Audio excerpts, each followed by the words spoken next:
ng bukas, nalubos ang pag-asa. Ang mundo ay mapayapa, bawat bansa'y may pag-unawa. Mawawala ang pupot at galit, mananaig sa puso at isip ang pag-ibig. Darating din ang araw, sisikat din ang umaga, ngingitirin ng langit, maghihilom ang mga sakit, hanggat ating mga paay patuloy na nakasayat sa lupa.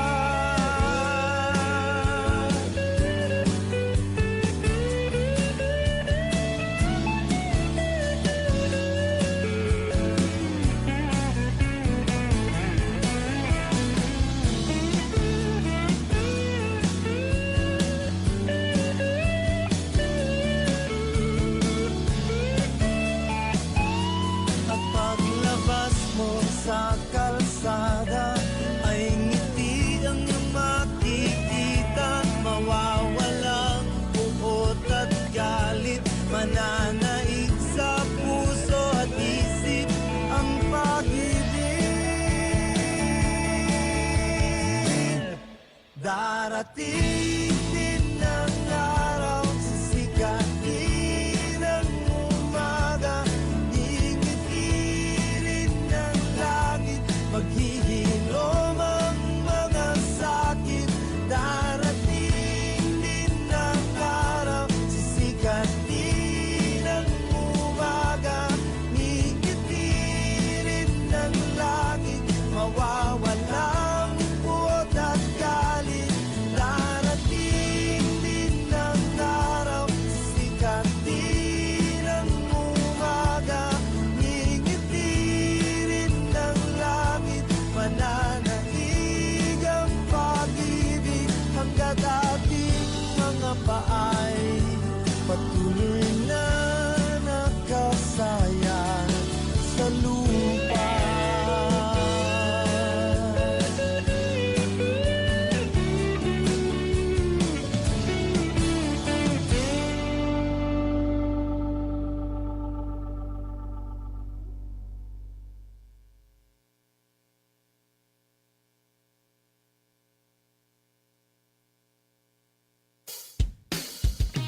Sa paggising sa umaga, ngiti ko'y masaya.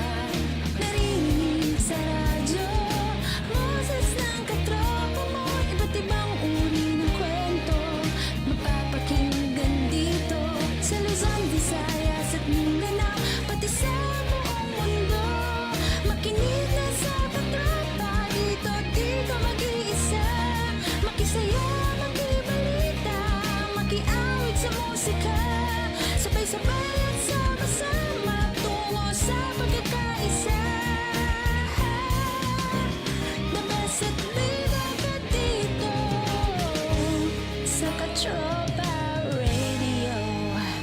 Iba tayo. Ito ang DWWD 1134 kHz. Balita, impormasyon at musika. AM at FM pinagsama. Ito ang Katropa Radio. Iba tayo. Kayo ay nakatutok sa 1134 kHz. DWDD Katropa Radio. Iba tayo. Kami po ay kasapi ng KBP, kapisanan ng mga broadcaster ng Pilipinas.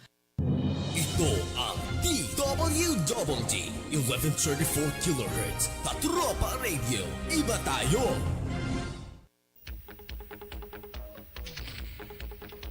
Sa pagsakit ng ganitong oras sa himpilang ito, nakatutok at aalingaw-ngaw ang Kanyon! Kanyon!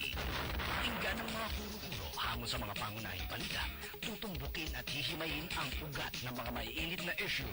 Kanyon! Kanyon! Kanyon ng komentaryo at serbisyo publiko, si Rolly Canon.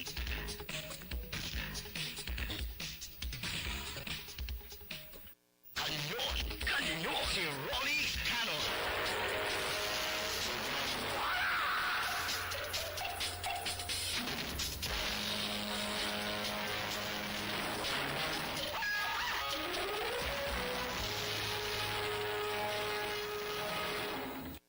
Ito ang DWWD 1134 kHz. Balita, impormasyon at musika. AM at FM pinagsama. Ito ang Katropa Radio. Iba tayo.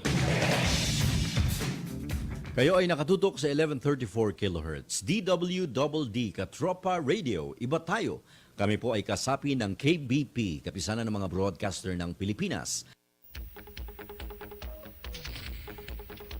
Sa pagsakit ng ganitong oras sa himpilang ito, nakatutok at aalingaw-ngaw ang Kanyon. Kanyon! Pakinggan ng mga kuro-kuro hamon sa mga pangunahing balita, tutumbukin at hihimayin ang ugat ng mga maiinit na issue. Kanyon! Kanyon! Kanyon ng komentaryo at serbisyo publiko, si Rolly Canon.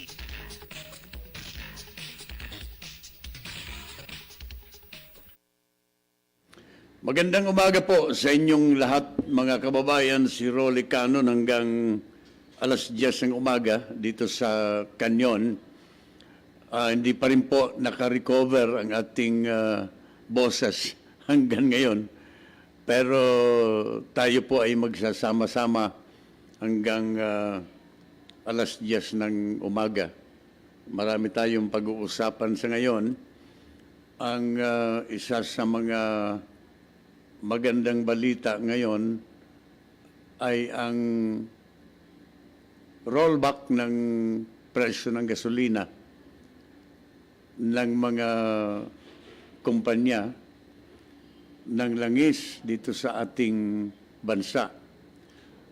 Ang balita, alas 6 ng umaga kanina, nag-rollback ng presyo ng petrolyo, ang Petron, ang Shell, ang iba pang mga oil players in the country, maging itong mga maliliit na Filipino companies na involved dito po sa produkto ng langis dito sa ating bansa.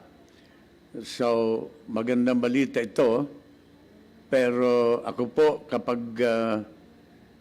may ganitong balita, ang nararamdaman ko ay hindi po ganong kasaya dahil sa bago nag-rollback, mga kababayan,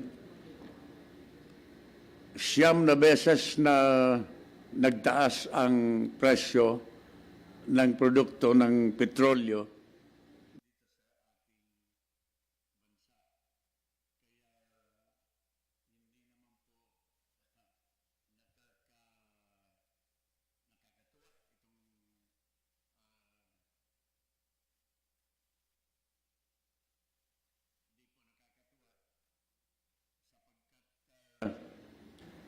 Sa kabila ng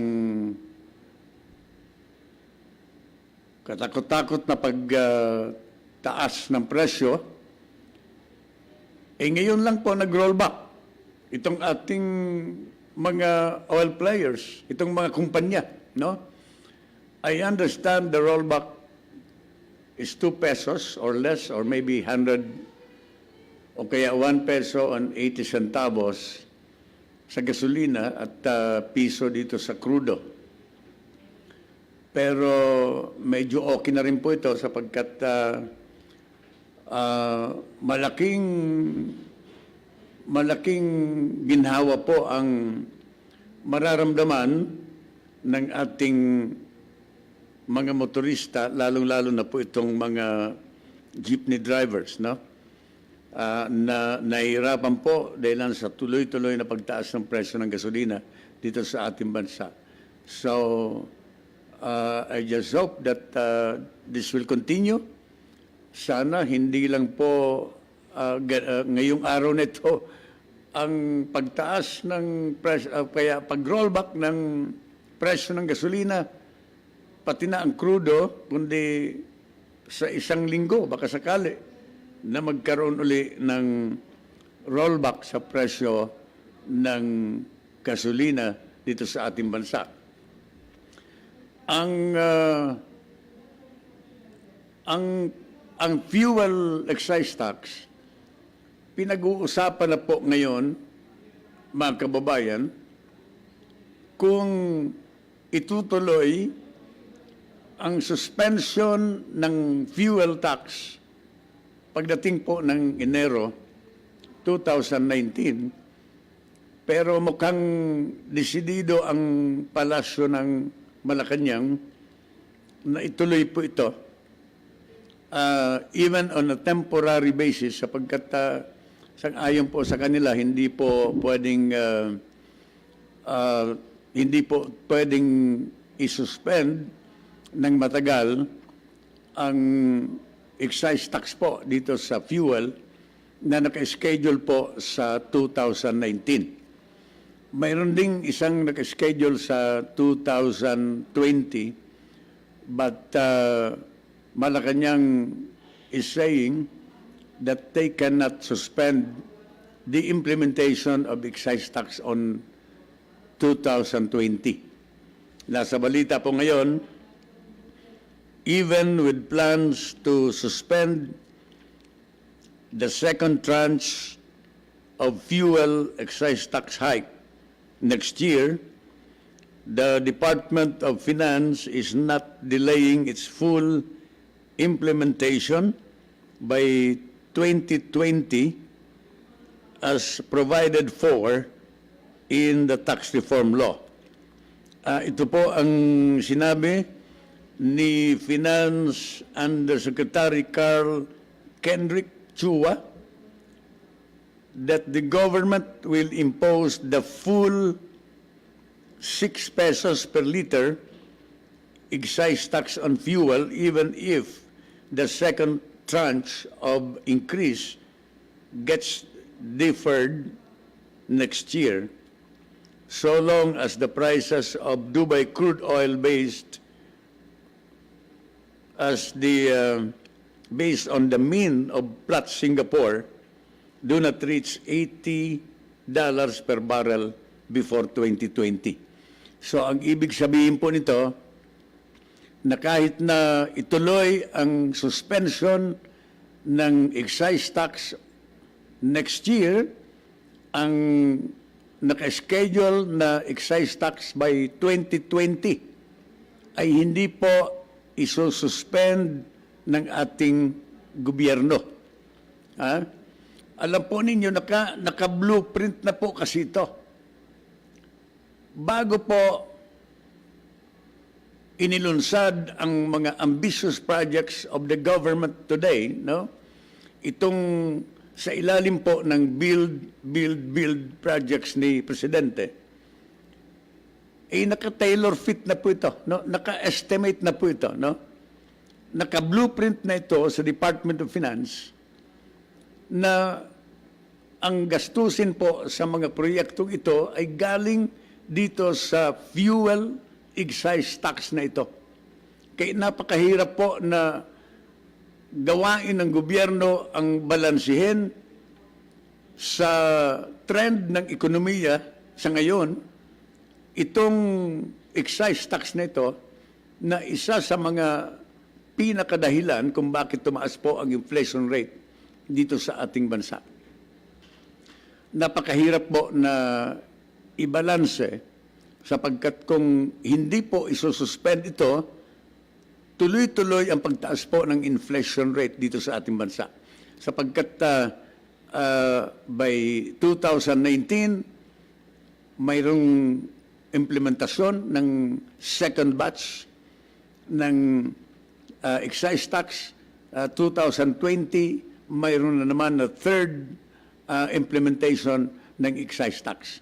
So by 2020, kapag wala pong nagawa ang ating gobyerno ng mga counter-inflation measures, baka sa taon po na 2020, di ko alam kung saan tayo pupulutin, di ko alam kung ano na ang inflation rate sa 2020. kapag na-implementa na po ang full 6 pesos na excise tax dito sa produkto ng fuel dito sa ating bansa. Kanyon, kanyon, si Rolly Canon.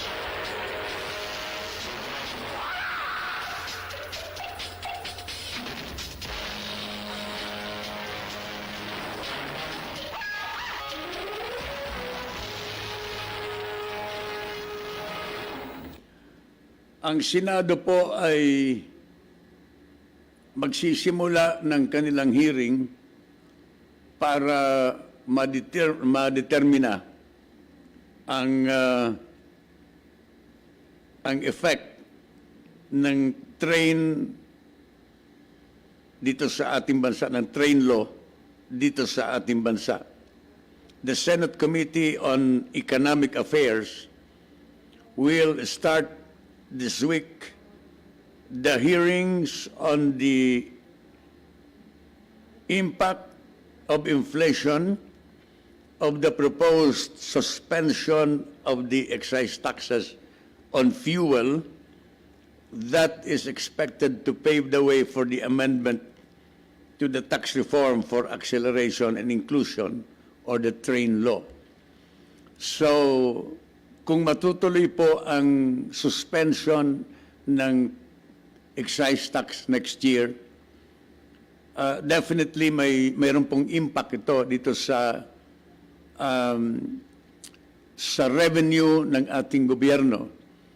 An estimated amount of 40 billion pesos ang makakaltas po sa kaban ng bayan should the implementation of the train law excise tax next year will be enforced by the government, no? Kung iyan ay mapapatupad ng ating gobyerno, ang estimate po ng Department of Finance, mawawala po ang 40 billion pesos na dapat sana ay makukolekta po ng ating pamahalaan. Ang Senado ngayon ay pinag-aaralan ang extent ng impact ng ganitong pagkawala ng estimated na 40 billion dito sa economic projects, itong mga proyekto tungkol sa pang-ekonomiya at mga infrastructure project ng ating gobyerno. Kaya maaring isuspend muna Ito itong... ang DID.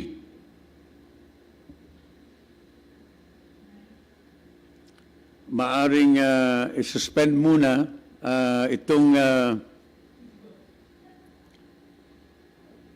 maaari munang isuspend itong ibang mga proyekto na maliliit na hindi po involve ang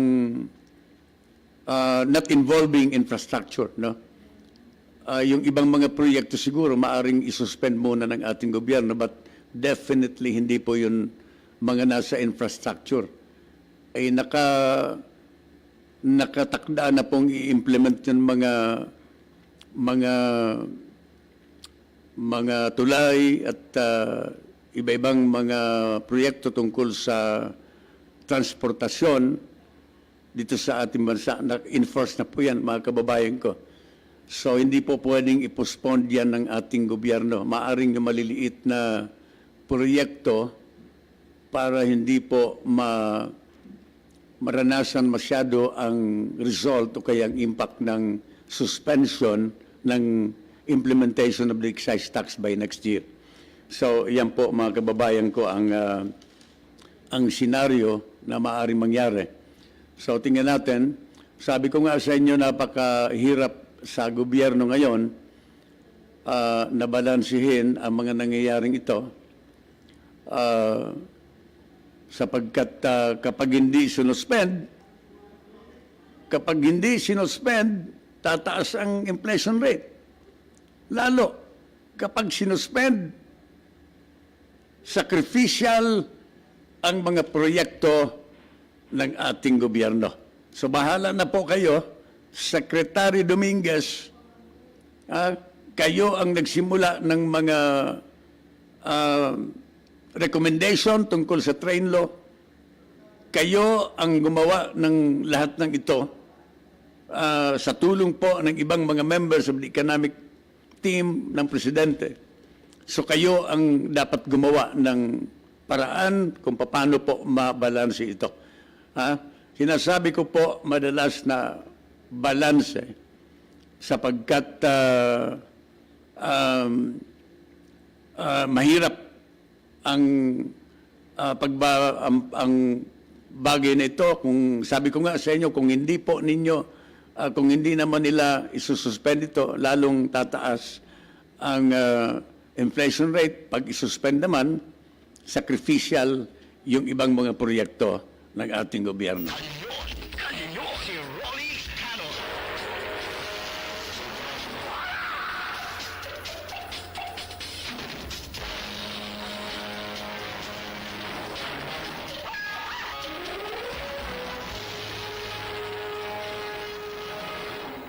Tuloy po ang kanyon ni Rolly Canon. Ang Armed Forces of the Philippines ay mayroong pangako sa mga susuko na mga rebelde na miyembro ng New People's Army. No? The Armed Forces of the Philippines reassured surrendering members of the New People's Army of protection from their former comrades who might try to prevent them from living normal lives back in the folds of the law.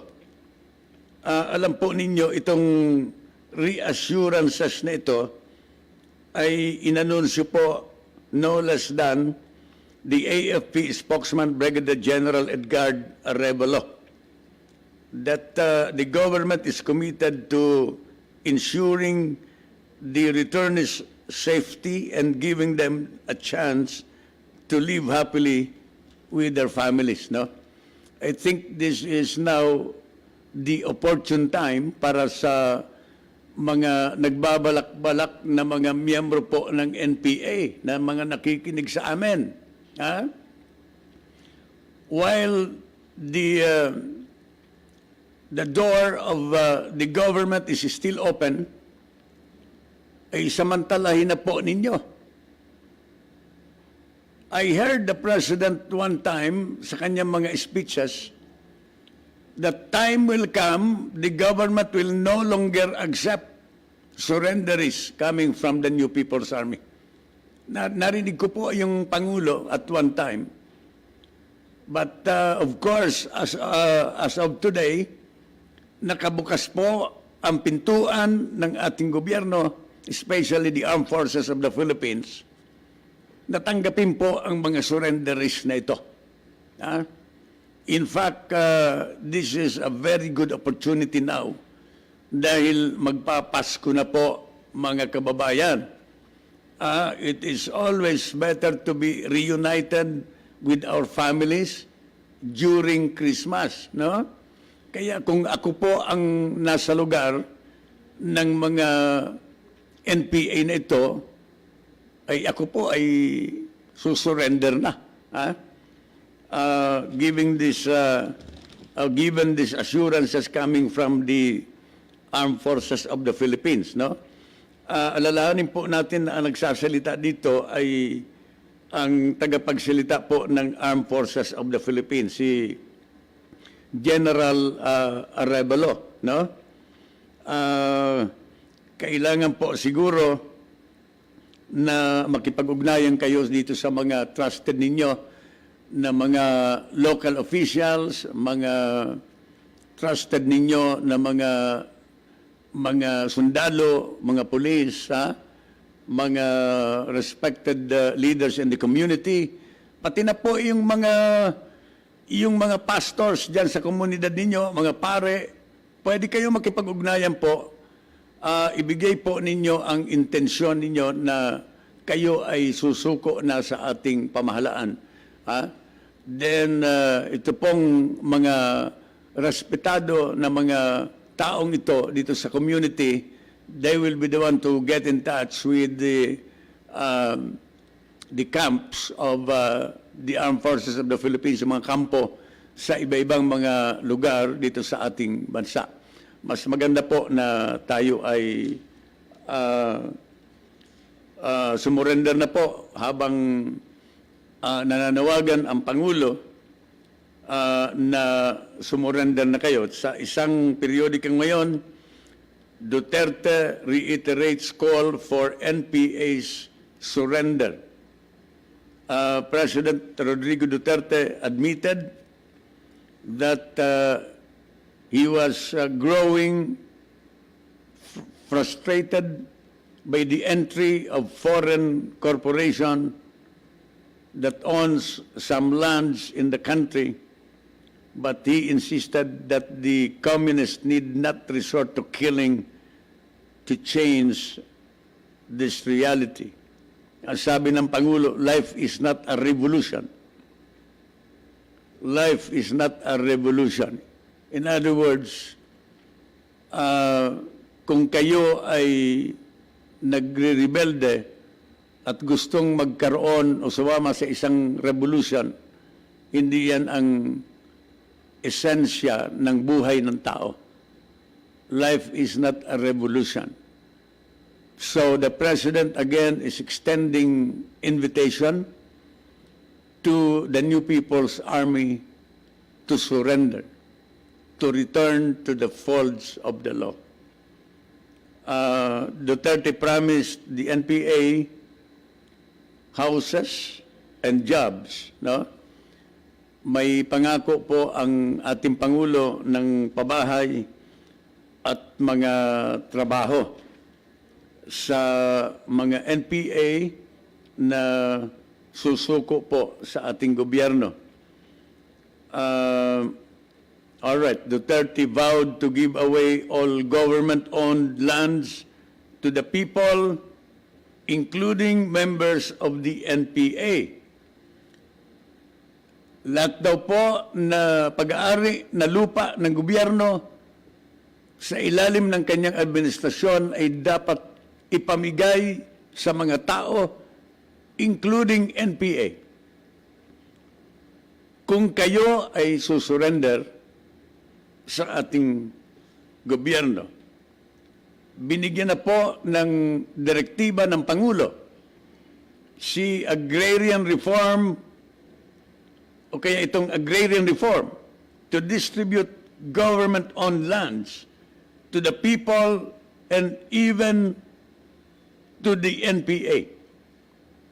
Wala pong diskriminasyon provided you are back to the normal life, mayroon na kayong dokumentado na kayo po ay isa sa mga surrenderies na pinapahalagan at pinoprotektahan po ngayon ng ating gobyerno. At itong panawagang ito ng Pangulo ay sinusuportahan po ng sandatahang lakas ng Pilipinas, no? The AFP backs call for Reds to surrender. All right. Dito sa isang diaryo ngayon, government urges rebels to come home for Christmas and live peaceful lives. All right. Ito rin po ang panawagan galing sa Department of National Defense sa pamamagitan po ni Defense Undersecretary Reynaldo Mapago na siya po ang chairperson of the Task Force Balik Loob. Ito pong DND is asking rebel returnees to help urge their former comrades still involved in the armed struggle to come and surrender, return to their families this Christmas, and enjoy the benefits of the enhanced comprehensive local integration program, or the ECLIP of the government. So, a very good timing, a very good opportunity for the NPA to surrender before Christmas, no? Before Christmas, para kayo ay ma-reunite sa inyong mga pamilya. Napakasaya siguro po, no? All right. 43 minutos po. Makalipas ang alas 8 ng umaga. Kanyon, si Rolly Canon.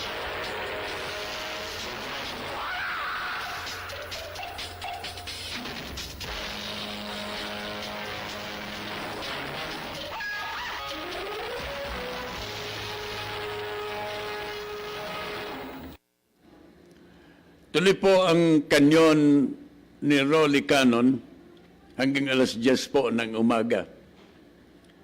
Iba naman ang pananaw ni dating Armed Forces Chief of Staff Eduardo Anyo na ngayon po siya ang namumuno ng Department of Interior and Local Government. Ang pananaw ni Secretary Anyo na there is no use to negotiate with the rebels, no? It's useless na pag-usapan ang kapayapaan dito sa ating mga rebelde. Dito sa isang balita ngayon, Interior Officer in Charge Eduardo Anyo said, the ambush staged by the New People's Army in Camarines Sur last week only showed the futility of holding peace talks with the communists. Naalala po ninyo, ang mga namatay na pulis doon sa Bicol sa ambush po ng mga taga-FDA. Yung mga bodyguard na pulis po namatay po doon sa Daet noong isang linggo. So, ito yung sinasabi ni General Anyo na useless to talk with the NPA sapagkat tuloy-tuloy ang kanilang pag-aambus dito sa mga opisyal ng gobyerno, pati na yung mga ating members ng ating Philippine National Police. So, ituloy po natin ang ating usapin tungkol dyan sa usaping NPA at saka ng ating gobyerno. Narito ngayon ang isang report mula kay Katropang June. 8 miyembro daw ng NPA sumuko. May connection din ito sa pinag-uusapan natin. Magandang balita po ito, sumuko 8 miyembro ng NPA. Katropang June, ibigay mo po ang detalye. Anong detalye nito, June? Yes, Katropang Caroli. 8 miyembro ng teroristang New People's Army ang sumuko sa Balikloob Center ng 71st Infantry Kaibigan Battalion sa Sitio Upper Lahit, Barangay Managa, Pantukan, Compostela Valley Province noong 20 ng Oktubre taong kasalukuyan. Ang mga sumukong miyembro ay sina alias Rex, isang squad leader ng sangay sa Unit Propaganda o SYP na nagda-downgrade na Guerrilla Front 2 alias KRG, team leader, at mga milisya ng bayan, members na sina alias Binos, isang supply officer, at sina alias Basog, alias Pete, alias Dines, alias Ruel, at alias Leo. Napawang mga tagapaghatid ng mga logistical na pangangailangan. Sa panayam sa mga sumuko, sinabi nila na dahil sa hirap ng buhay sa bukid at sa kanilang pamilya, kaya nawalan sila ng interes sa teroristang grupo dahilan upang sila ay sumuko. Nanawagan naman si Lieutenant Colonel Ducusen, Battalion Commander ng 71st Infantry Battalion, sa mga iba pang miyembro ng New People's Army na sumuko na upang mapakinabangan ang programa ng pamahalaan para sa mga sumukong miyembro ng teroristang grupo. Dagdag pa niya na sa mga gustong sumuko ay may mga itinalagang balik-loob centers na makikita sa kanilang command post at patrol base ng 71st Infantry Battalion. Samantala, pinuri naman ni Major General Noel S. Clement, EFP, Commander ng 10th Infantry Division, ang nagawa ng tropa. Dagdag pa niya na sa pag-surrender na ito ng mga NPA, nagkakahulugan na isa na namang buhay ang nailigtas sa nakakamatay na pagsali ng teroristang grupo. Nanawagan din siya sa natitira pang mga NPA na sumuko na at magbalik loob sa pamahalaan. Na maliban sa kanilang pamilya, lubos ding nasisiyahan ang sambayanang Pilipino na makita silang magbago at maging kabahagi sa pagpapanatili ng kapayapaan at lalo nang magsusulong sa kaunlaran ng ating inang bayan. At yan ang balita mula rito sa Davao City. Ako si John Vilaan. Thank you, Jun. Salamat sa report. Yan, 8 NPA sumuko. Hindi lang yung 8 yan. Palagay ko, dadami pa yan, no? Ay, mayroon ngang estimate noon si, if you recall, si General Espero noon, di ba, sa yung National Security Secretary, mayroong noon, siguro mga 3 NPAs daw everyday sumusuko. Parang yung naalala ko nung araw na estimate sa palagay ko more than 3. Kaya nga kung alam po ninyo kung lahat sumuko ay wala na. Kahit na siguro wala nang labanan, no? Mga kababayan. So, ito ay magandang balita.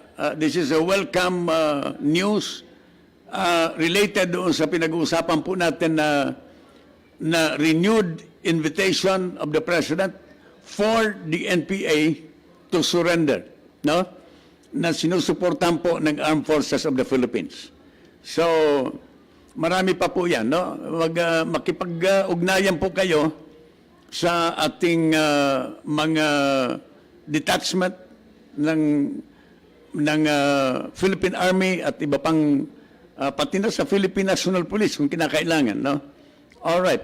So kanina yung sinabi po ni General Anyo kanina na sinasabi na no use para pag-usapan ang kapayapaan ay dahil lang po doon sa ambush ng NPA sa Bicol. Pero kung siguro, alam ninyo, nung Chief of Staff ito si General Anyo, sumusuporta din ito dito sa peace process, no? Siguro, dahilan dito sa nangyayaring ito na walang patumangga na tinatambangan ang mga law enforcers natin, pati itong members of the Food and Drug Administration na hindi naman parte ng militar at sa kapulisan, ay inaambus po ng NPA.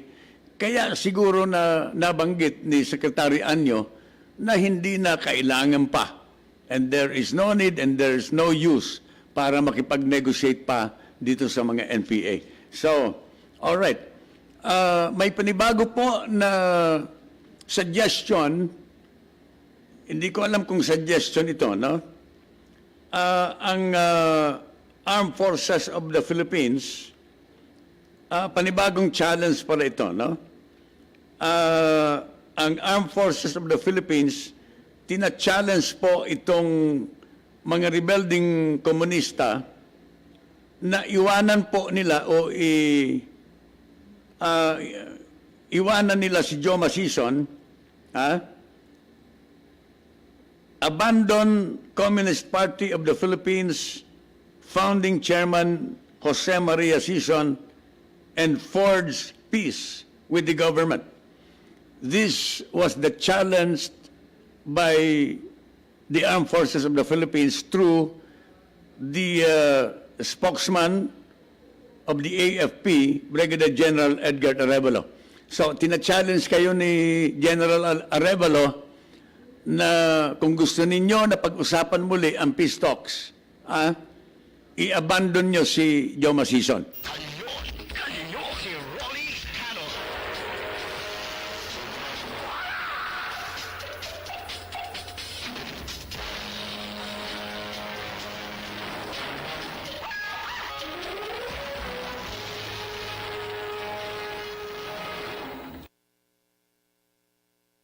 Tuloy po ang Kanyon kasama si Rolly Canon hanggang alas 10 ng umaga. Malapit na po ang undas dito sa ating bansa. Ang balita, ang NCRPO ng PNP ay magpapalabas, magdi-deploy ng 3,409 pulis para manmanan po ang Metro Manila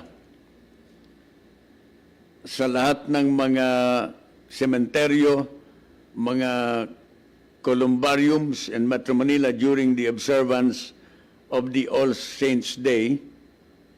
This is according to the National Capital Region Police Office Chief Director Guillermo Eliazar, na ang mga pulis ay as early as October 31 ay i-assign na po sa iba-ibang location in Metro Manila. Ito po ay sa ilalim ng kanilang proyekto na Ligtas Undas 2018. Eliazar said the NCRPO would double police visibility in cemeteries to ensure public safety. All right. Ang mga police officers would not only be in the cemeteries but in every corner of Metro Manila. Ito daw po ay para ma-prevent ang mga kriminal na makagawa ng mga criminal acts. Policemen will be distributed all over, practically in all corners of the cemeteries and all places in Metro Manila. Sang-ayon po kay General Eliazar, he would ask the support of the military, the Metropolitan Manila Development Authority, the Bureau of Fire Protection, the local government units, and volunteer groups to serve as force multipliers. All right.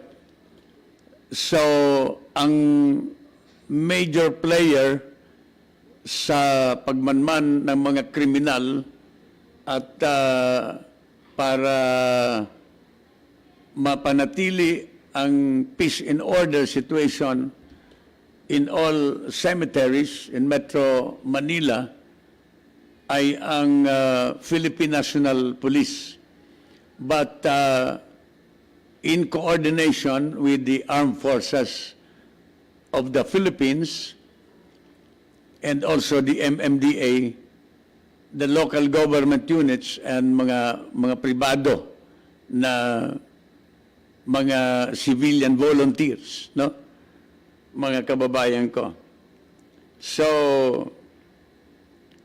we would also man traffic routes.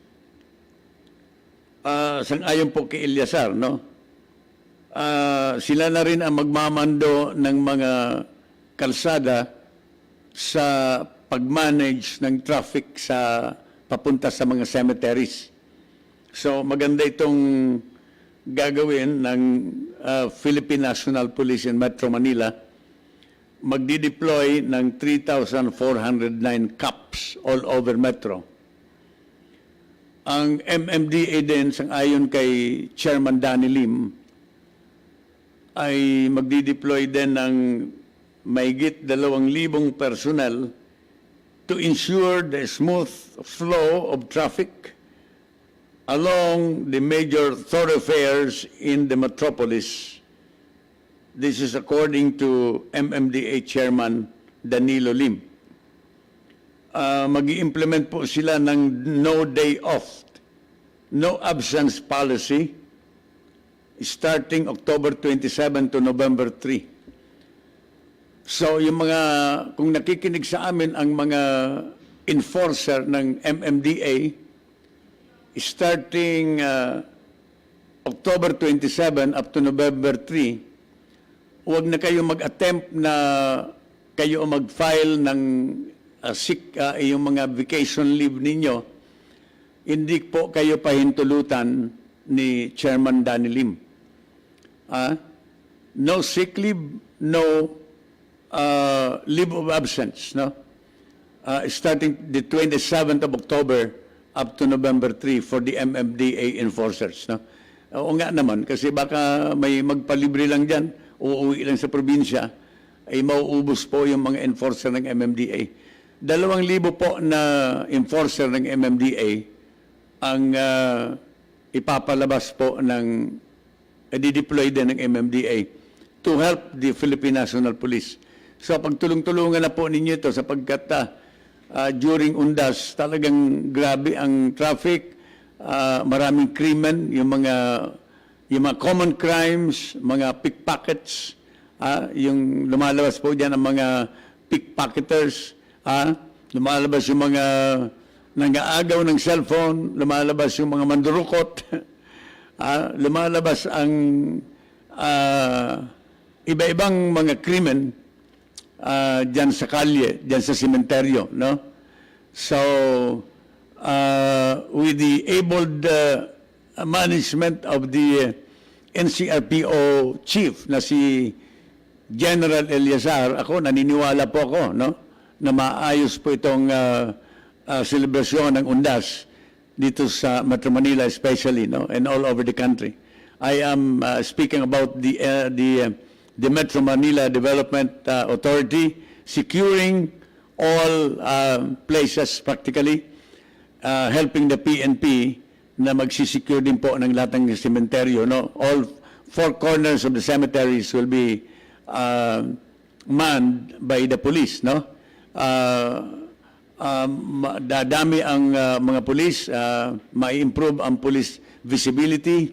Alam po ninyo, kapag may police visibility, nadideter ang commission of the crime. No?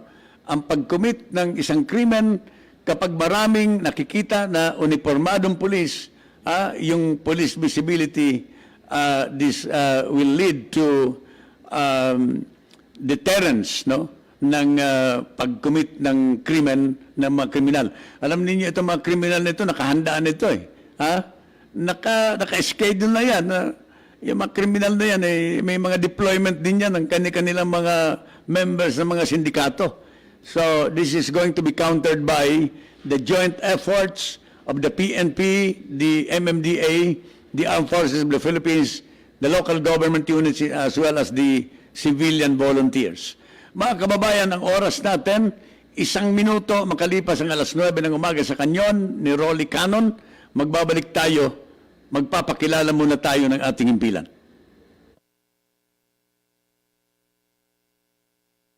Double D, 1134 kHz.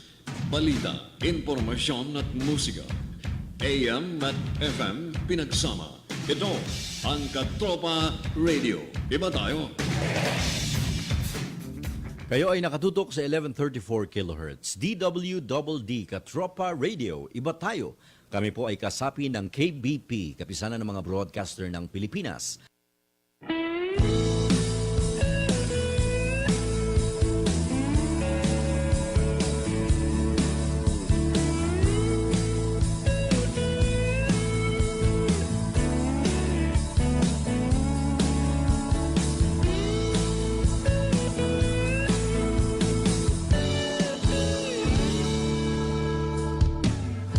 Meron akong isang maganda panaginip at sana'y maganap. Isang bukas na lubos ang pag-asa. Ang mundo ay mapayapa, bawat bansa'y may pag-unawa. Mawawala ang pukot at galit, mananaig sa puso at isip ang pag-ibig. Darating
Darating din ang araw, sisikatin ang umaga, ngingitirin ng langit, maghihilom ang mga sakit. Darating din ang araw, sisikatin ang umaga, ngingitirin ng langit, mawawalang puot at galit. Darating din ang araw, sisikatin ang umaga, ngingitirin ng langit, mananaig ang pag-ibig hanggat ating mga paay patuloy na nakasayang sa lupa.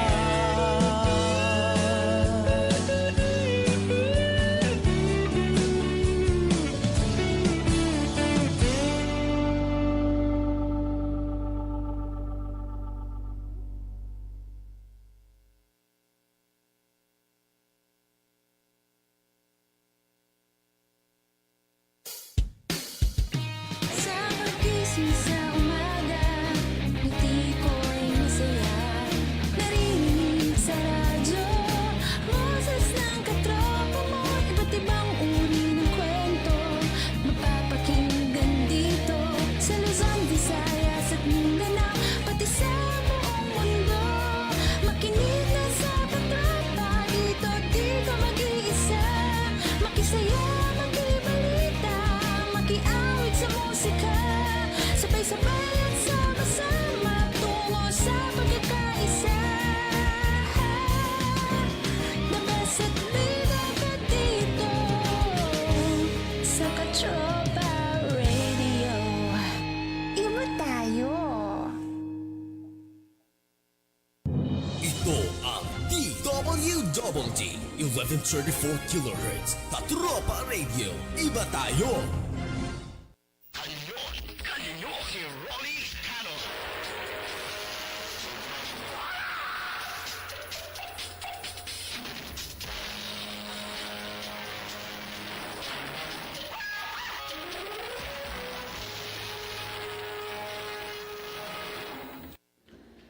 Tuloy po ang kanyon ni Rolly Canon hanggang alas 10 ng umaga.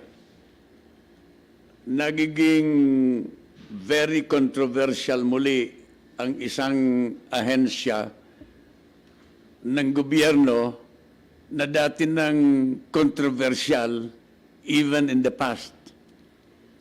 I am referring to the Bureau of Customs, no? Alam po ninyo, even before the presidency ng Pangulo, isa na ito sa mga ahensya ng gobyerno, if not the most corrupt, but one of the corrupt government agencies of the country.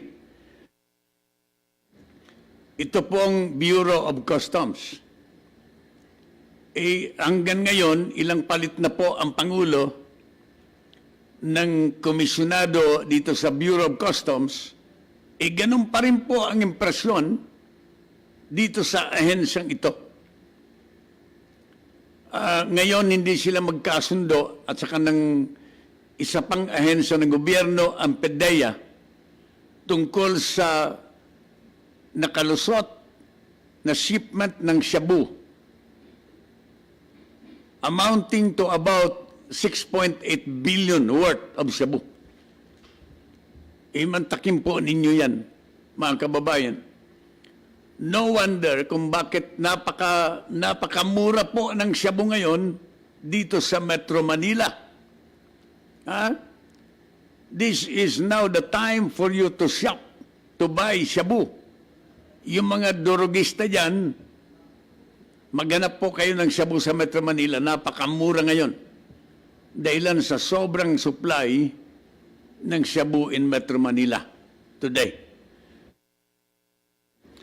Ang theory po ng PDEA, of course, kahit na yung Philippine National Police, kanina narinig ko si General Albayalde, na hindi nila tatantanan ito, most likely, ayon sa kanya, na ito daw ay maaring tama itong sinasabi ng PDEA na itong mga dinidistribute na shabu ngayon in Metro Manila, sang-ayon sa pagsusuri po ng PDEA ay parehas na parehas doon sa mga nasuri nila na mga tira-tira doon po sa mga magnetic lifters na ito na pinaglagyan po ng shabu na nakalusot sa Bureau of Customs. Na hanggang ngayon ay dinidinay pa rin ni Commissioner La Peña. Mr. Commissioner, ako po'y umahanga kay Director General sino ba ito? Si Aaron Aquino, no? Na kahit na po patuloy ang denial ni La Peña, talagang sinusustain ni Director General Aquino ang kanyang statement and findings ng PDEA na talagang may shabu. Mga kababayan ko.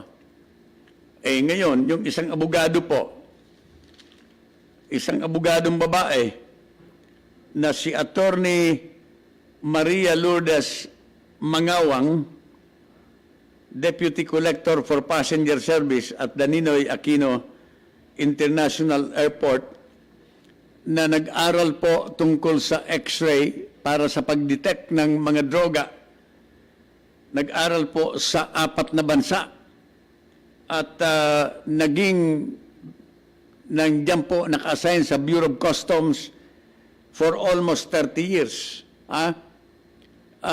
Nagsasabi na talagang sa kanyang findings ay talagang totoo ang findings din ng PDEA. So, nagkakatugma ang kanyang testimonya sa Senate Blue Ribbon Committee at saka dito sa media ngayon na pinapainit niya ang isyong ito na talagang totoo na may nakapuslit na shabu. At dinisregard ni Ginoong La Peña ang mga intelligence report in advance tungkol sa shabu na yan. Sabi nga ni Attorney Manawang, sabi niya, ano ba ang something kung bakit dinisregard ni La Peña ang intelligence report na galing po sa PDEA at iba pang intelligence community report na nakarating sa Bureau of Customs. So, there's a lot to be explained on the part of Commissioner La Peña ng Bureau of Customs. Sana tuloy po ang investigation. Sana ang National Bureau of Investigation ay umentra na dito. Department of Justice, tumulong na po kayo, pabilisin ang investigation dito sapagkat alam ninyo, ang investigation sa Senado, wala namang ipin yan. Wala namang ngipin ang investigation na yan sa Senado. Investigation in the Senate is only in aid of legislation. They do not have any prosecutory power. Kaya, baliwala naman po yan after the investigation. After the investigation, sila po ay maggagawa ng batas. Magre-recommend lang sila. Yan. Ganun lang ang gawain ng Senado. Pero kung ang NBI ang mag-investigate, pwede silang mag-file ng demanda sa Department of Justice sapagkat ang NBI is directly under the Department of Justice. Okay?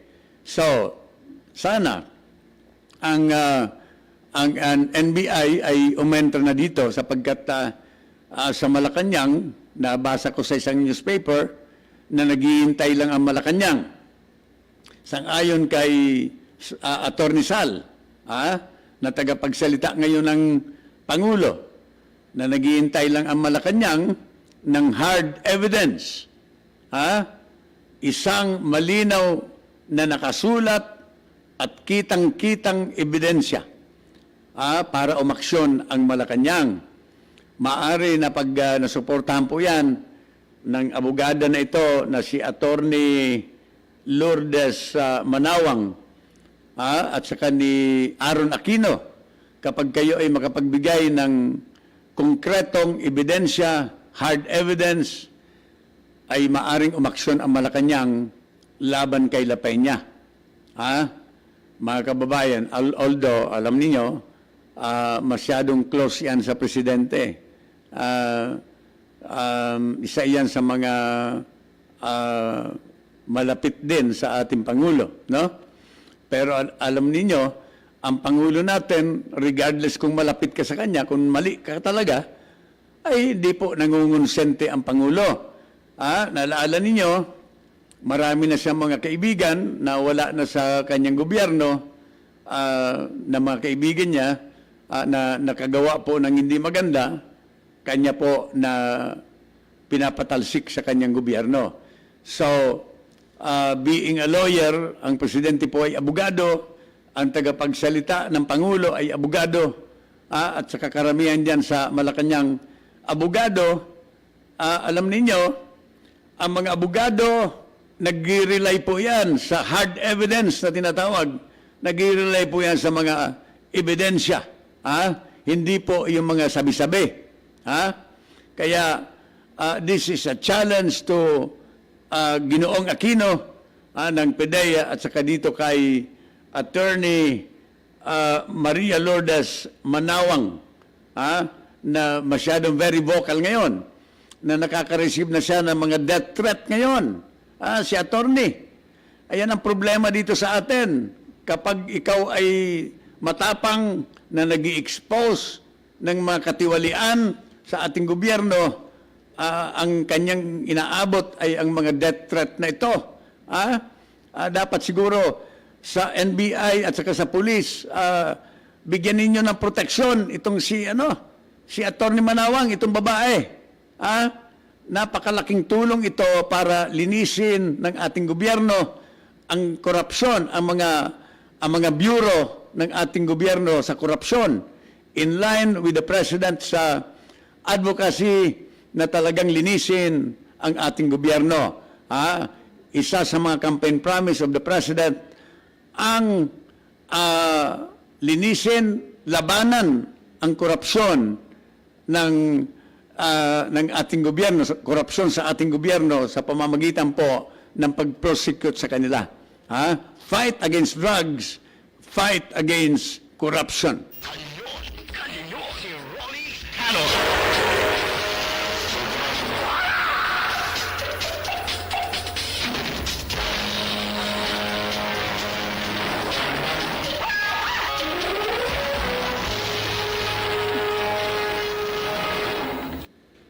Alright, tuloy po tayo dito sa ating tinatalakay mga kababayan. Malacanang asked the Philippine Drug Enforcement Agency to present hard evidence. Ito yung sinasabi ko sa inyo kanina. That would support its claim or claims on the alleged entry of the 6.8 billion pesos worth of shabu. Ito na sinasabi ko sa inyo na nandito sa balita ngayon na tina-challenge ng palasyo ang PDEA. Magbigay kayo ng mga ebidensya. I think that is a very clear indication that if there is a hard evidence, maaring umaksyon ang palasyo ng Malacanang. Alright, tuloy tayo.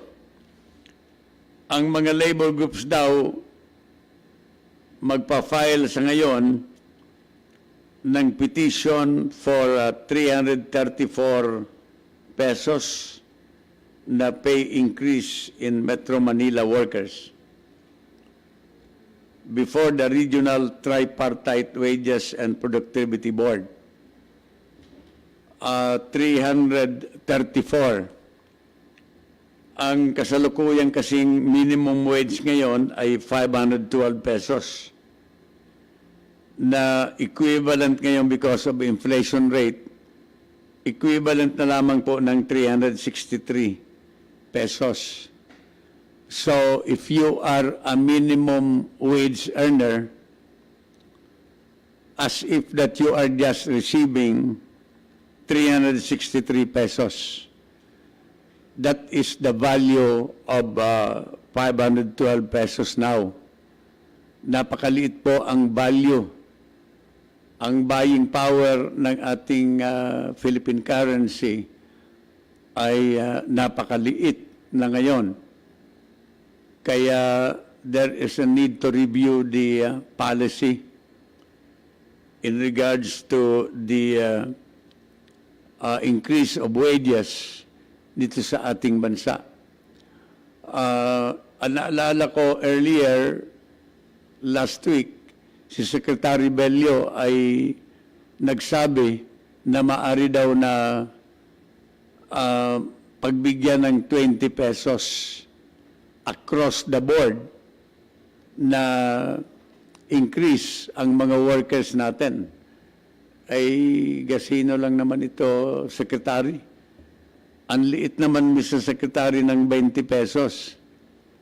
Palagay ko naman, kahit siguro 50 pesos o kaya 100 pesos, maari na siguro matuwa ang ating mga laborers, ang mga workers po natin. Not necessarily the 334 pesos na hinihingi nila sapagkat kapag inaprubahan ng gobyerno ang 334 pesos increase across the board sa mga salaries ng ating mga ordinary workers, aaray naman dito ang mga employer. Dito naman ay magreklamo naman ang mga employer.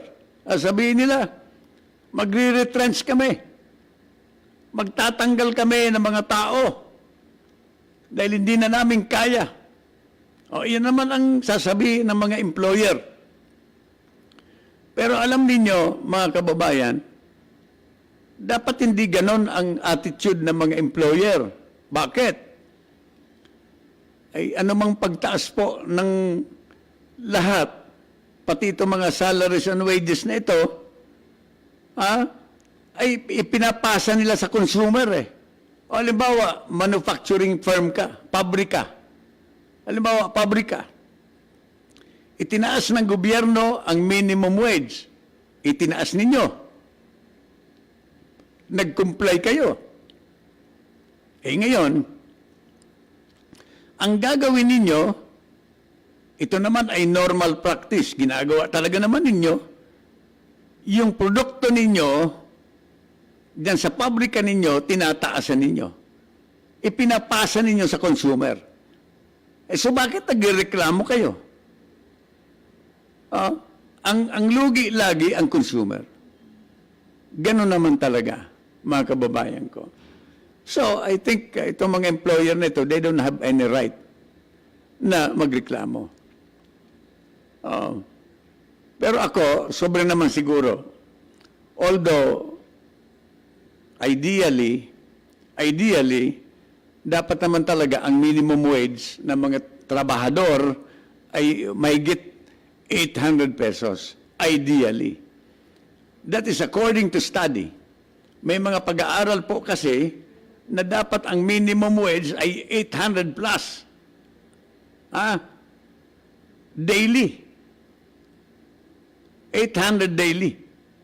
Para maging komportable ang isang pamilya. But that is too much for the employer. Kaya sabi ko nga, humihingi sila ng 334 in addition to the 512 minimum wage ngayon. So that will make it more than 800 pesos. Pero aaray dito ang ating mga employer. Kaya sabi ko nga, ano ba naman kung kahit 100 pesos aprobahan ng Department of Labor, an increase ng mga maliliit na mga manggagawa natin. Kahit siguro 50 pesos o 100 pesos. 20 pesos, Secretary Bello, masyadong payak naman yan. Napakaliit naman yan. para naman nakaka-insulto yan. Kanyon, kanyon, si Rolly.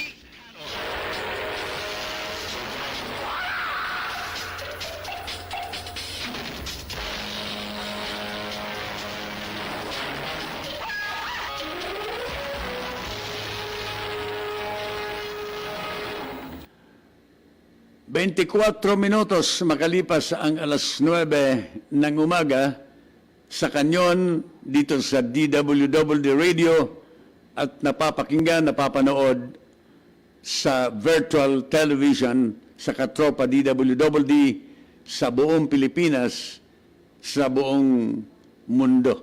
Kanyon, kanyon, si Rolly Canon.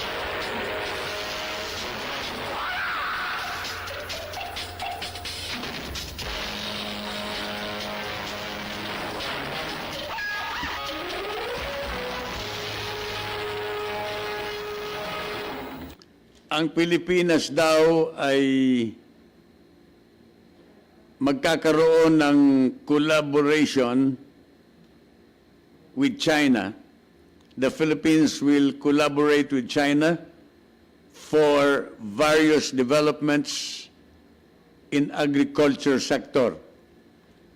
Magandang balita ito na gagawin ni Agriculture Secretary Emmanuel Piñol na nakipagkita sa governor ng Hunan Province in China na si Governor Zhu Daz ng China, ng Hunan, China.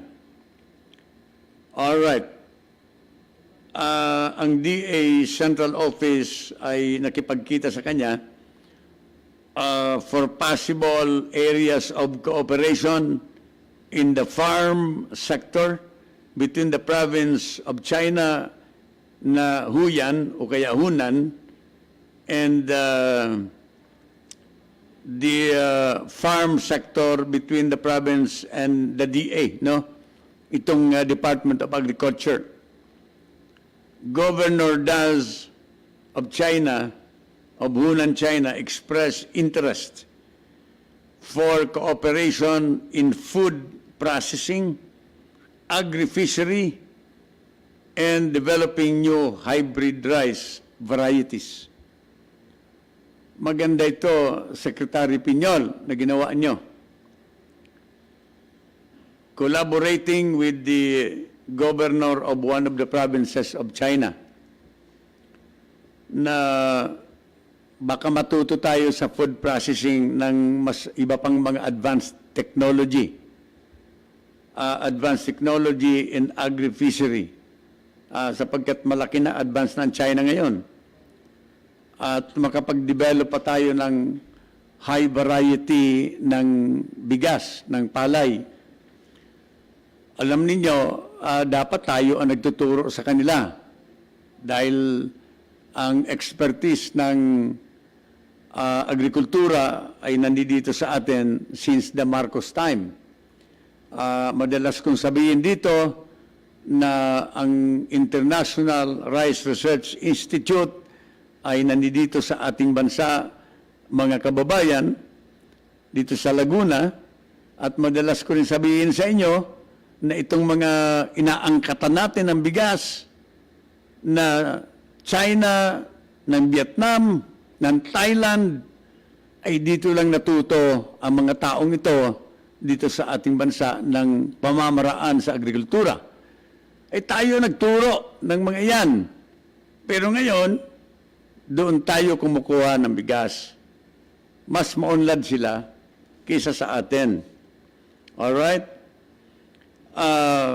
Alam po ninyo doon sa Hunan, China, most of Hunan's arable lands is farmed using modern techniques. Dito sa atin marami tayong mga arable lands. Ang ibig sabihin po niyan, yung mga untitled, yung mga hindi po na sasaka, na mga pag-aari po ng gobyerno na lupain. Na pwedeng i-distribute po ng ating gobyerno, pwedeng gamitin sa pagsasaka. itong mga arable lands na ito na hindi po nagagamit. In most cases, itong mga arable lands na ito ay sinisindikato pa. Ha? Tinititulo po ng mga sindikato, malalaking sindikato, sa lupa. Ha? Mayroon tayong mga naririnig dyan na talagang may sindikato sa pang-aagaw ng lupa, lalong-lalo na po itong lupa ng gobyerno. Ha? Itong mga arable lands of the government. In China, itong mga arable lands na ito ay sinasaka po, lalong-lalo na doon sa Hunan, China, sa isang probinsya ng China.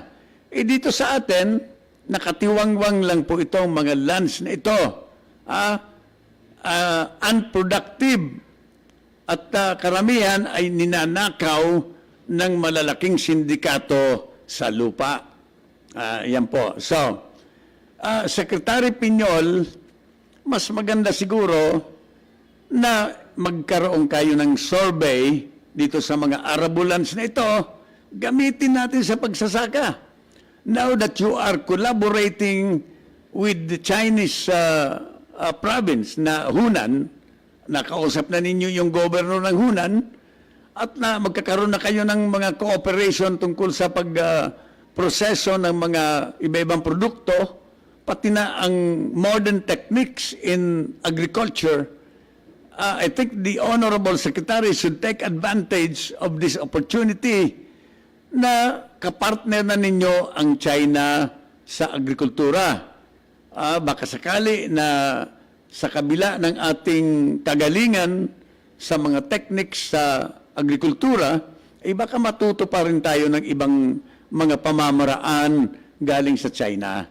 So, yun po ang aking advice kay Secretary Piñol. Take advantage of this opportunity na nagkausap na kayo ng governor ng Hunan, China para sa possible cooperation pagdating po sa agrikultura. Mga kababayan, ang oras natin 31 minutos makalipas ang alas 9 ng umaga. Dito sa Kanyon, ang inyong lingkod, si Rolly Canon, magbabalik maya-mayang konti pagkatapos lamang ng muling pagpapaalaala at pagpapakilala. Ito ang DWWD 1134 kHz. Balita, impormasyon at musika. AM at FM pinagsama. Ito ang Katropa Radio. Iba tayo. Kayo ay nakatutok sa 1134 kHz. DWDD Katropa Radio. Iba tayo. Kami po ay kasapi ng KBP, kapisanan ng mga broadcaster ng Pilipinas.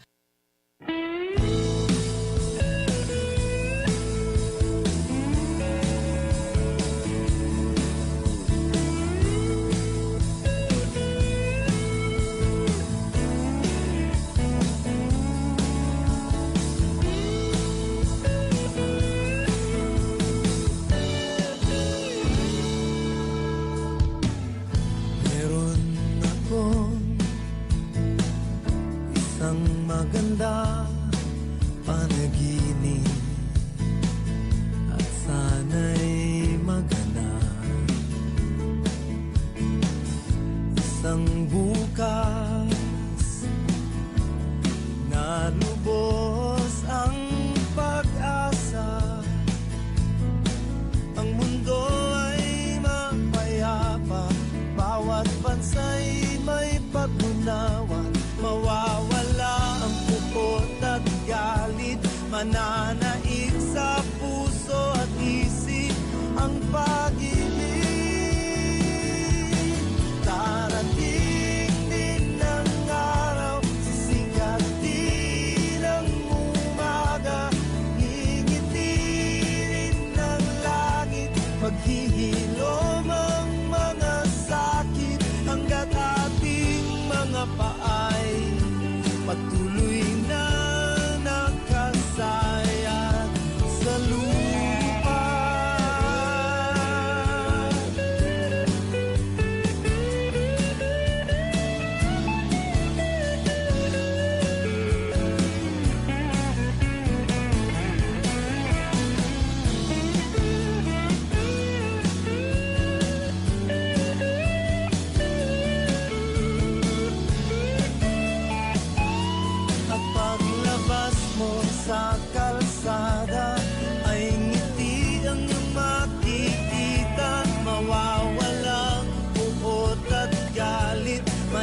Darating din ang araw, sisikatin ang umaga, ngingitirin ng langit, maghihilom ang mga sakit.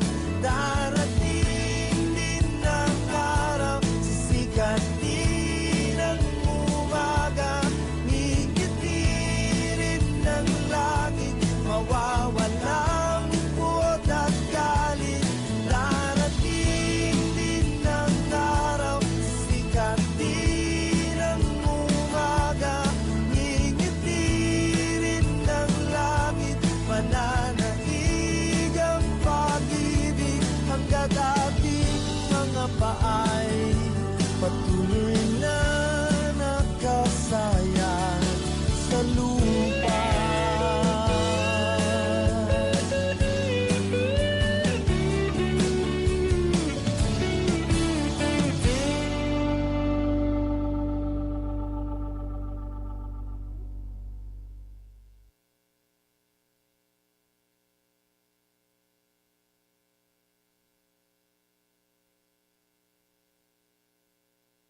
Ito ang DWWD 1134 kHz.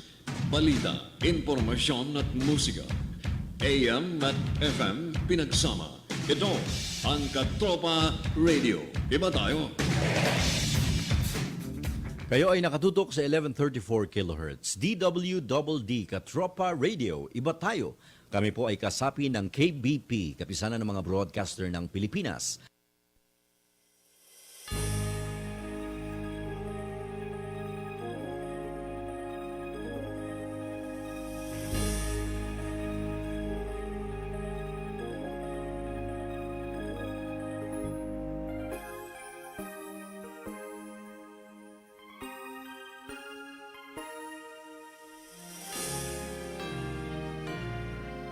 Sa puso't diwa mo, saan mang sulok ng mundo, taglay mo ang pangarap ng isang Pilipino. Maging sino ka man, sarili laging laan, maging buhay itataya sa lupang kinagisnan. Batid ng iyong lahi, mayroong isang katulad mo. Saksi ang iyong lipi, ang katangian ay sa'yo. Bayani, namumukod at katangi-tangi. Bayani, kayamanan ka ng iyong lahi. Ikaw ang aming tanglaw, aming gabay. Oh, bayani, katuparan ng aming mga pangarap.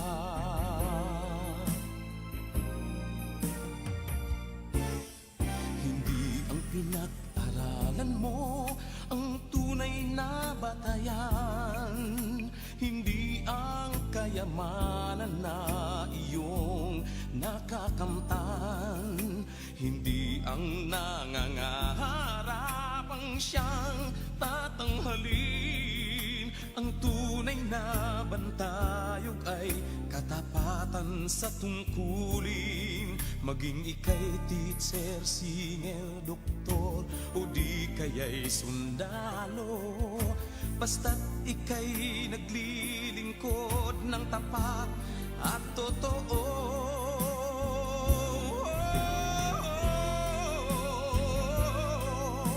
Namumukod at katangi-tangi. Bayani, kayamanan ka ng iyong lahi. Ikaw ang aming tanglaw, aming gabay.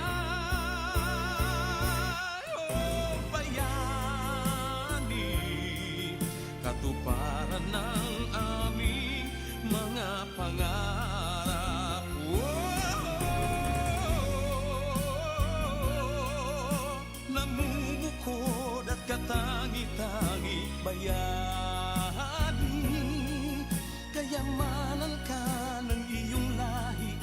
ikaw ang aming tanglaw, aming gabay, o bayani. O bayani, aming bayani, ang bayani ay ikaw.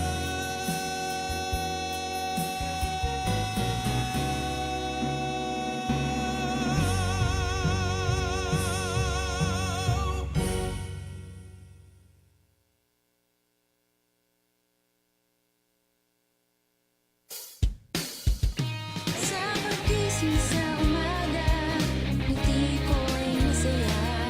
Narinig sa radyo, boses ng katropa mo. Iba't ibang uri ng kwento, mapapakinggan dito. Sa Luzon, Visayas at Mindanao, pati sa buong mundo. Makinig na sa katropa, dito di ka mag-iisa.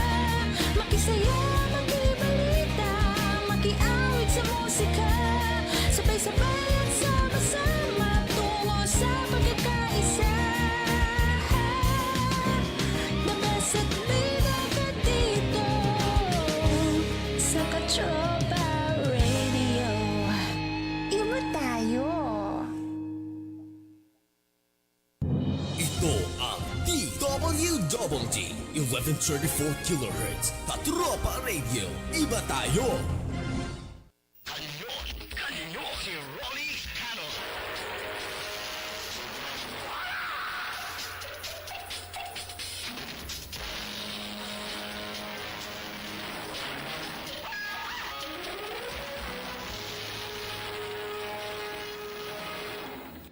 Tuloy ang kanyon ni Rolly Canon hanggang alas 10 ng umaga. Si Camilo Villaza Melendez nakatutok sa atin dito sa virtual television. Kumusta ka dyan? So, tuloy po tayo. Ang Dengvaxia, kung naalala po ninyo, ito yung naging kontrobersyal dito sa atin noong nakaraang administrasyon na ang result ng kanilang ginawa ay hanggang ngayon ay hindi po matapos-tapos ang kontrobersiya. Mukhang nababawasan nga po itong mga expose ni na Attorney Acosta at saka yung kanyang forensic expert diyan sa PAO, sa Public Attorney's Office ngayon, na mukhang hinahanap ng mga tao. Nasaan na niya si Attorney Persida Acosta? Bakit hindi na natin naririnig na nagbibigay ng mga updates kung ilan na po ang mga namamatay, ilan ang mga na-ospital, ilan na ang mga estudyante na nabakunahan, na talagang pare-parehas ang result ng mga eksaminasyon ng cause of death ng mga estudyanteng ito. Ang balita, mahigit ng 100 ang namamatay. Pero itong Dengvaxia vaccine, sa kabila po ng nangyari sa Pilipinas, dito sa isang balita ngayon, despite the controversy in the Philippines, Dengvaxia has moved a step closer to becoming the first accredited vaccine against dengue in the European Union. Baka hindi siguro na nakapag-monitor ang mga taga-European Union. Sapagkat aaprubahan nila doon ang Dengvaxia sa European Union, sa Europe. Magiging first accredited vaccine against dengue in the European Union. Eh kung ako naman doon sa mga bansang iyon, bakit ko naman i-accredit pa ito? Na nagdulot na ng katakot-takot na pinsala sa Pilipinas. Anyway, bagay, that's none of our business. Ay, gusto nila eh. Pero ibinabalita ko lang po sa inyo, mga kababayan ko, that the European Medicines Agency Committee for Medicinal Products for Human Use recently recommended Dengbaxia, manufactured by French pharmaceutical giant Sanofi Pasteur, for marketing authorization. All right. Sa isa daw na opinion, Dengbaxia has been proven to be effective in preventing dengue caused by virus serotypes 1, 2, 3, and 4 in people between 9 to 45 years old living in an endemic area and with prior dengue virus infection. Sa bagay, in-specify po naman nila nung may prior mayroon ng prior experience of dengue. Na ito naman ngayon ang talagang iginigiit ng Sanofi Pasteur. Pero too late the hero sapagkat nadali na-injection na pati yung mga estudyante na wala pang prior experience ng dengue na almost 800,000 na mga estudyante dito sa ating bansa. So, kailangan siguro i-monitor po natin ito muli kaming nananawagan kay Attorney Acosta. Attorney Acosta, ano na po ang nangyayari sa inyo? Kayo po ay inaasahan ng marami na masyadong very vocal dito sa pag-i-expose ng mga pangyayaring ito. Kahit na nagreklamo sa inyo si Secretary Duque na tila ang killing, mukhang madalas naririnig natin si Secretary Duque na para bagang ipinagtatanggol ang Sanofi, ang Dengbaxia. Mga kababayan ko, di ko malaman kung bakit ganun ang mga taga-Department of Health na para gusto pa nila na maitago ang problemang naidulot po ng vaccination na ito dito sa ating bansa. Kanyon, kanyon, si Ronnie Canon.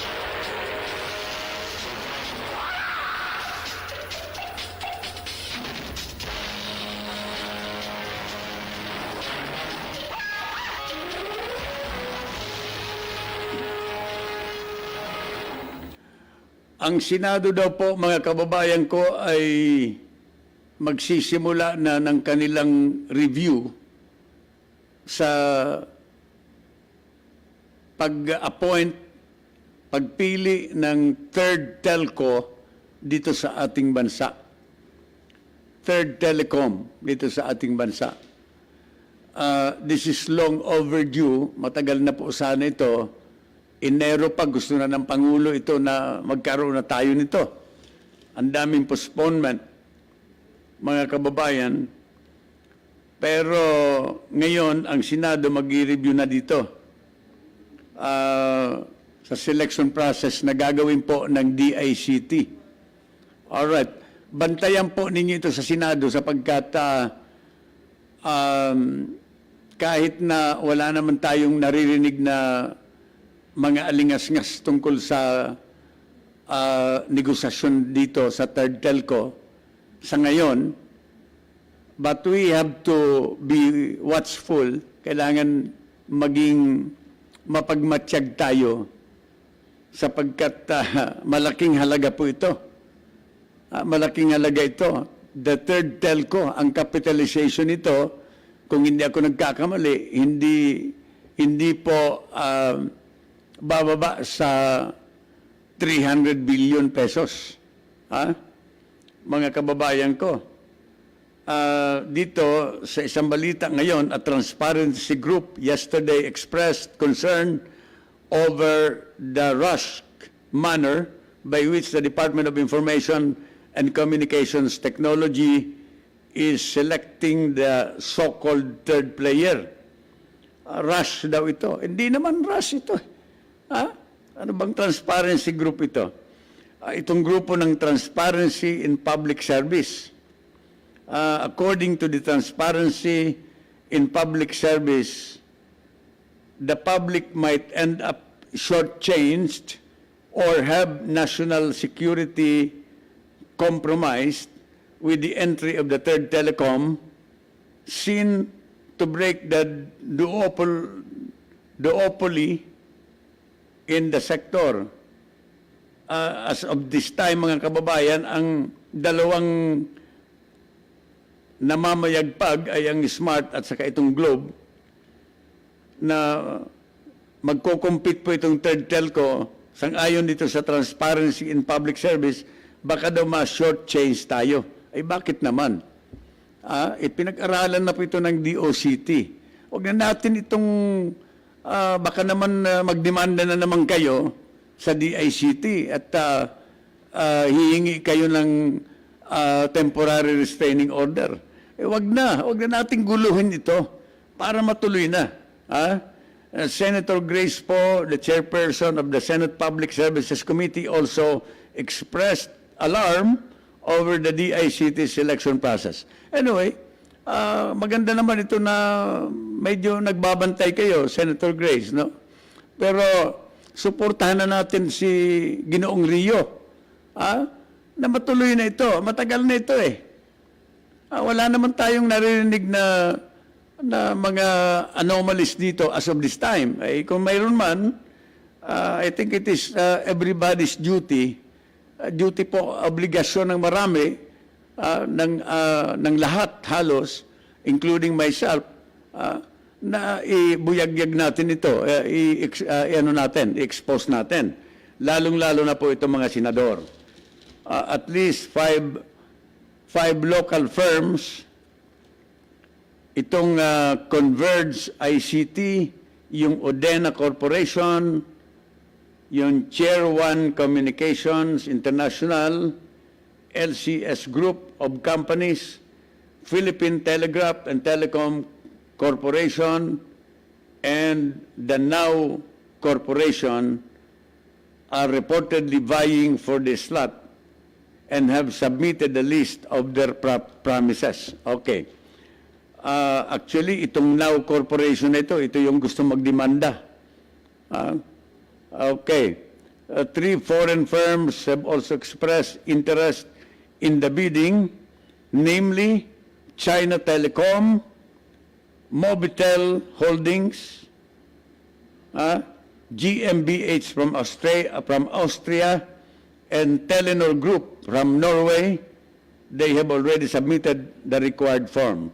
So marami, 3 multinational at saka 5 local telecoms ang nag-apply for the third telco in the country. So, okay. So the Senate will start reviewing their applications, no? At yung mga haka-haka na papalitan si Ginoong Rio ni Hunasan bilang DICT secretary, wala pong maraming suporta sa balitang yan, no? Sinabi daw yata ng Pangulo, pero wala pang latest report kung talagang papalitan si Rio ni Hunasan. At sabi naman ni Rio, ay siya naman daw ay nagsisilbi at the pleasure of the President. Siya naman daw ay okay lang sa kanya, no? Lahat naman na nasa gobyerno, wala naman magagawa kung siya po ay papalitan ng appointing officer. Ang appointing officer ng mga opisyal na ito ay walang iba kundi si Presidente Duterte. Kanyon, si Rolly Canon.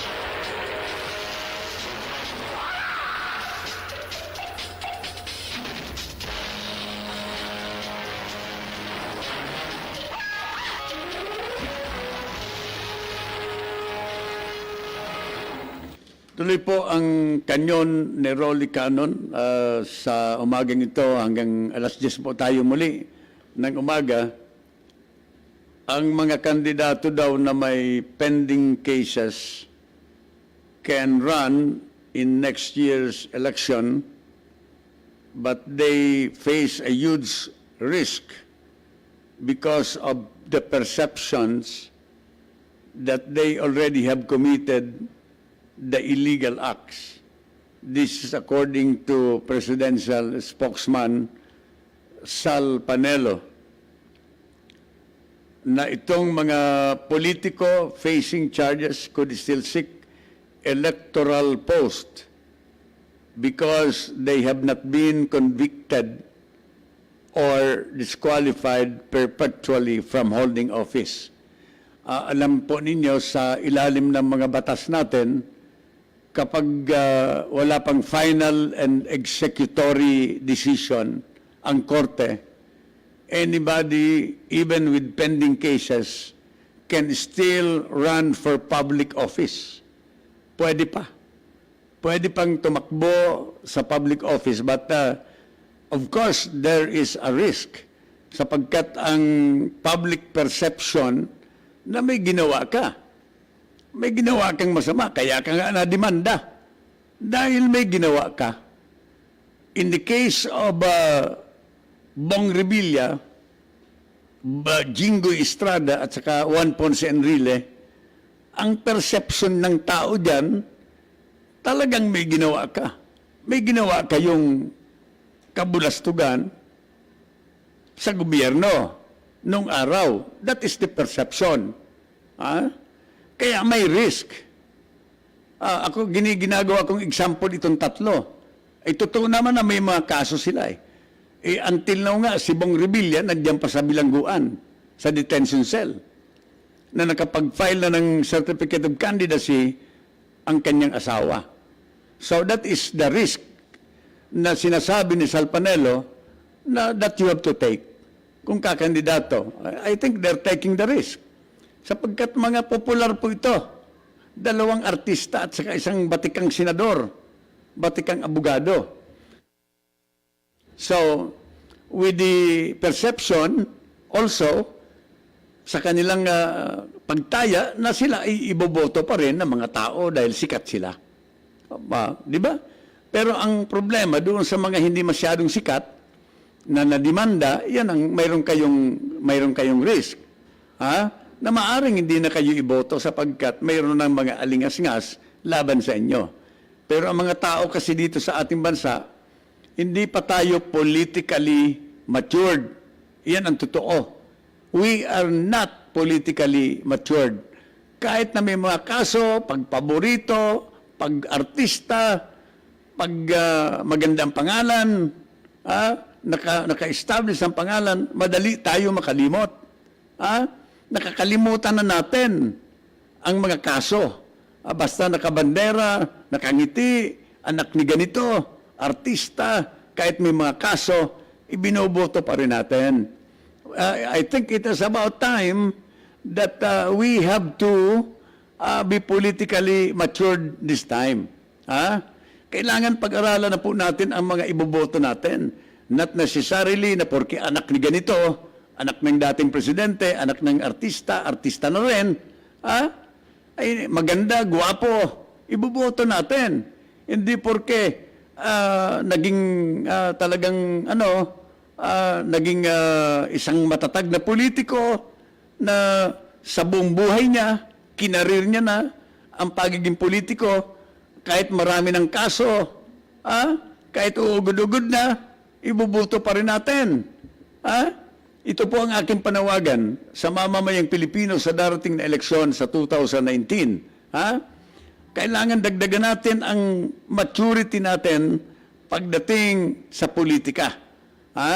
Kailangan piliin na po natin ang mga iboboto natin. Yung may mga ibubuga, yung may mga advokasya, yung may mga pagmamahal sa bayan, yung walang record ng korupsyon, yung walang record, yung hindi mga nakademanda ng anumang klase ng krimen, lalong-lalo na po ang pagnanakaw sa gobyerno. Kanyon, si Rolly Canon.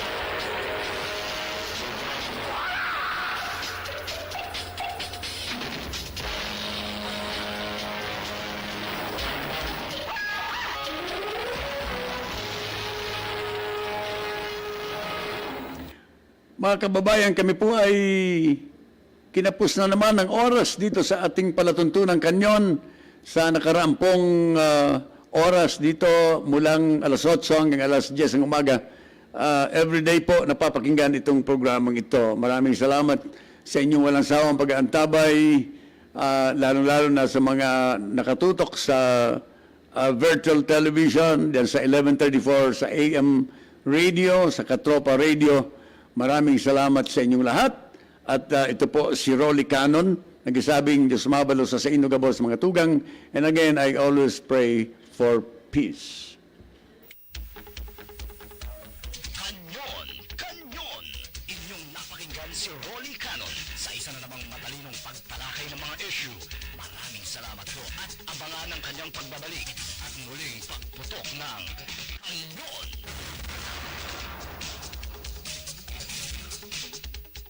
Ito ang DWWD 1134 kHz. Balita, impormasyon at musika. AM at FM pinagsama. Ito ang Katropa Radio. Iba tayo. Kayo ay nakatutok sa 1134 kHz. DWDD Katropa Radio. Iba tayo. Kami po ay kasapi ng KBP, kapisanan ng mga broadcaster ng Pilipinas. News and information on DWDD 1134 kHz. Ngayon na! Magandang umaga. Mawawalan ng supply ng tubig ngayong araw ang bahagi ng Parañaque City. Abiso ng Maynilad, alas 11 ng gabi mamaya hanggang alas 6 ng umaga bukas, ika-23 ng Oktubre, ang water service interruption sa Barangay Merville at Moonwalk. Samantala, may scheduled power interruption naman ang Meralco sa dalawang barangay sa Valenzuela City. Mula alas 10 ng umaga hanggang alas 3 ng hapon mamaya ay mawawalan ng supply ng kuryente ang bahagi ng Barangay Karuhatan at Malinta. Bunsod ito ng gagawing paglilipat ng pasilidad ng Meralco sa mga posteng maapektuhan ng konstruksyon ng Manila North Tollways Corporation sa North Luzon Expressway Segment 10. At yan ang balitang hatid ng News Express Top of the Hour News. Ako ang inyong junior katropa, Angelo Esteban, nagbabalita sa DWDD Katropa Radio. Iba tayo. Ito ang DWWD 1134 kHz. Balita, impormasyon at musika. AM at FM pinagsama. Ito ang Katropa Radio. Iba tayo. Kayo ay nakatutok sa 1134 kHz. DWDD Katropa Radio. Iba tayo. Kami po ay kasapi ng KBP, kapisanan ng mga broadcaster ng Pilipinas.